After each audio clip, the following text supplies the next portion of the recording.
नमस्कार, मी स्नेहा. आंबेगाव तालुक्यातील पुणे नाशिक महामार्गावरील शेवाळवाडी येथे काल दुपारी मोठं अग्नितांडव पाहायला मिळालं. उन्हाची तीव्रता आणि वाऱ्याचा वेग यामुळे बघता बघता अग्नीने रौद्र रूप धारण केलं. जरी यात आर्थिक नुकसान मोठं झालं असलं तरी सुदैवाने जीवितहानी टळली आहे. पण या घटनेनं काही गंभीर प्रश्न पुन्हा एकदा ऐरणीवर आणले आहेत. बुधवारी म्हणजेच काल दिनांक 25 फेब्रुवारी रोजी दुपारी 2 वाजता एका शेतातील पाचटाने अचानक पेट घेतला. ही आग वाऱ्याच्या वेगामुळे शेजारीच असलेल्या महेश खवा केंद्राच्या सरपंच साठ्यापर्यंत पोहोचली. यामध्ये तब्बल 50 टन सरपंच जळून खाक झालंय. धक्कादायक बाब म्हणजे या आगीच्या अगदी जवळ सीएनजी पंप आणि पशुखाद्याचं मोठं गोदाम होतं. जर ही आग वेळीच आटोक्यात आली नसती तर महामार्गालगत एक मोठी दुर्घटना घडू शकली असती. या परिस्थितीचे गांभीर्य ओळखून महावितरणने खबरदारी म्हणून 20 गावांचा वीज पुरवठा खंडित केला होता. या कठीण प्रसंगी जवळ असणाऱ्या पराग मिल्क फूड्सचे 100हून अधिक कर्मचारी आणि स्थानिक ग्रामस्थ स्वतःहून मदतीला धावले. 4.5 तास ही लोक आगीशी झुंजत होती. या दरम्यान जुन्नर आणि राजगुरुनगर नगर परिषदेचे अग्निशामक बंब आणि पाण्याचे टँकर पोहोचले. 6:30 वाजेपर्यंत आग पूर्णपणे विझवण्यात यश आलं. या दुर्घटनेनंतर मंचर नगर पंचायतीच्या भूमिकेकडे सर्वांचं लक्ष लागलं आहे. जेव्हा आम्ही या विषयावर मंचरचे मुख्य कार्यकारी अधिकाऱ्यांशी संवाद साधला तेव्हा त्यांनी यावर बातमी देऊन हा प्रश्न प्रशासनापर्यंत आणि सरकारपर्यंत पोहोचवण्याची गरज व्यक्त केली. मंचर नगर पंचायतकडून स्वतःच्या अग्निशमन यंत्रणेसाठी कुठलाही प्रस्ताव पाठवण्यात आला नसल्याचे नगरपंचायतचे कार्यालय अधीक्षक वरद थोरात यांनी म्हटलं आहे. यासाठी जागा आणि पाणी भरण्याची सुविधा आणि नगरपंचायतचा स्वनिधी अशी सर्व तयारी झाल्यानंतरच हा प्रस्ताव बनवून अग्निशमन यंत्रणा उभारण्यात येईल असंही त्यांनी म्हटलं आहे. मंचर हे वाढतं शहर आहे, महामार्गावरील एक महत्त्वाचं केंद्र आहे. अशा वेळी आपत्कालीन परिस्थिती हाताळण्यासाठी मंचर नगरपंचायतीकडे स्वतःचा अग्निशामक बंब असणं ही आजच्या काळाची गरज बनली आहे. प्रत्येक वेळी शेजारच्या तालुक्यावर अवलंबून राहणं कितपत योग्य आहे? प्रशासनाने यावर आता तरी गांभीर्याने विचार करावा हीच सामान्य जनतेची अपेक्षा आहे. शेवाळवाडीतील ही घटना आपल्याला खूप काही शिकवून गेली आहे.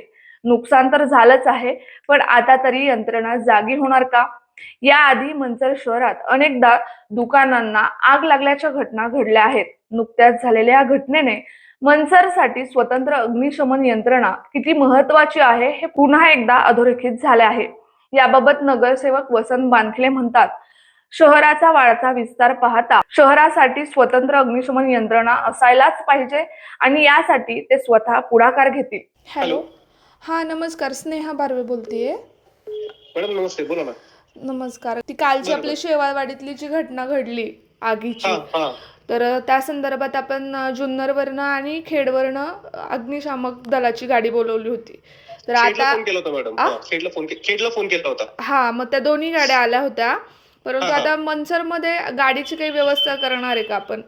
त्यासाठी काही अं, प्रस्ताव वगैरे तयार झालाय का? इथून आता पुढे अशी काही घटना अजून काही नाही मॅडम. आता घडल्यानंतर आपल्याकडून अजून असा प्रस्ताव गेलेला नाही. जिल्हा अग्निशमन निधीमधून आपल्याला तो प्रस्ताव तिथं सादर करावा लागेल. हा परंतु आपला स्वहिस्सा असतो हा तो दिल्यानंतर आपल्याला जागा सुचवावी लागेल त्यांना फायर स्टेशन बांधायला. ती गाडी येईल तर ती गाडी उभी करण्यासाठी आणि त्या गाडी पाणी भरणं कमी करणं, तो पंप सिस्टम पाहिजे. या सगळ्यासाठीची तरतूद आता आपल्याकडे नाहीये. जागा मग आहे सध्या उपलब्ध, ती एकदम गावाच्या बाहेरची आहे. मग ती पोलीस स्टेशनच्या तिकडची. अच्छा. हा मग तसंही मग गावाच्या बाहेरच ठेवायचंय तर मग ती दुसरीकडून येतच आहे, सध्या उपलब्ध होतच आहे. अच्छा.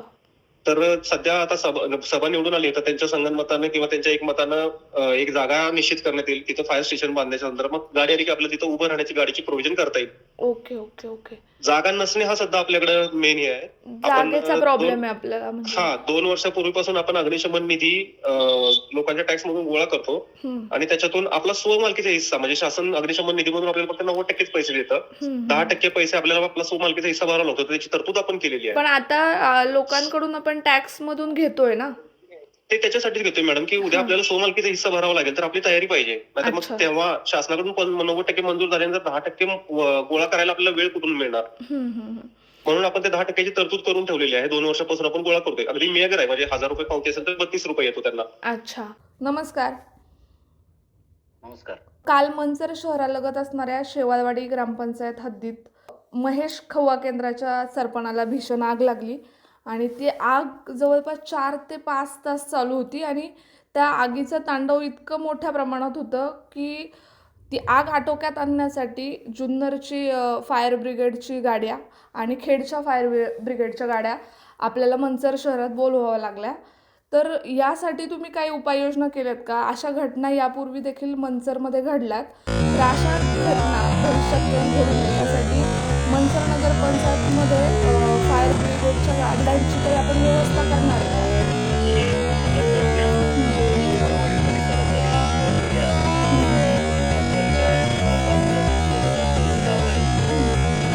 स्थापना होऊन जवळजवळ 2-2.5 वर्षे झालेली आहेत. हम्म, हम्म, हम्म. या कालावधीत प्रशासनाने ही संपूर्ण बाब लक्षात घेऊन हम्म, यंत्रणा उभी करायला पाहिजे, परंतु तसं काही दिसत नव्हतं. हम्म, हम्म, आणि विशेष बाब म्हणजे हम्म, माझी वसुंधरा अंतर्गत हम्म. मंचर नगरपंचायतीला कोट्यवधी रुपयाची बक्षिसं मिळालेली आहेत. हा हा हा. मंचर शहरामध्ये ना हम्म. मियावाकी गार्डन उभारलेले आहे. अच्छा. त्यामध्ये मॅडम असंख्य जातीची झाडं हम्म, लावलेली आपल्याला दिसतात आणि तो संपूर्ण परिसर हम्म, डोंगराळ भागामध्ये येतो. हम्म, हम्म, आणि डोंगराळ भागामध्ये उन्हाळा असेल, हम्म. आता मार्च चालू झाल्यानंतर उन्हाळा चालू होईल आणि मग डोंगराला वणवा लागण्याचा देखील संभव असतो. हम्म, त्यामुळे ती झाडं देखील भविष्यात धोक्यात येतील. हम्म, आणि त्या वणव्यापासून हम्म, तसंच मंचर शहरामध्ये वारंवार हम्म. दुकान असतील, व्यवसाय करणारे व्यावसायिक असतील, हा हा. ते राहतात त्या फ्लॅटला देखील आग लागलेल्याच्या घटना वारंवार मंचर शहरामध्ये घडत आहेत. हम्म. त्यामुळं मंचर नगरपंचायतीला म्हणजे आता आमची परवा दिवशी हा. 3-4 दिवसापूर्वी हा. अंदाजपत्र समितीची मीटिंग झाली. अच्छा. त्या मीटिंग मध्ये जवळजवळ सगळ्या नगरसेवकांनी मागणी केलेली आहे हम्म, हम्म. की आपल्याला एक अग्निशामक दलाची तातडीने व्यवस्था केली पाहिजे. कारण वारंवार ह्या सर्व घटना हम्म, हम्म, नागरिकांना सामोरे जावं लागतं. बाजूच्या शहरातून हम्म. जेव्हा ती फायर ब्रिगेडची गाडी येते तेव्हा खूप वेळ झालेला असतो हा. आणि त्याच्यामुळे प्रचंड नुकसान झालेलं असतं लोकांचं. हा. ते नुकसान टाळण्यासाठी तातडीने ती व्यवस्था नगरपंचायतीने मार्गी लागली पाहिजे असं त्या अंदाजपत्र समितीमध्ये आम्ही सर्वांनी तो विषय मांडलेला आहे. तो विषय मला असं वाटतं का लवकरच मार्गी लागल हम्म. असं दिसतंय.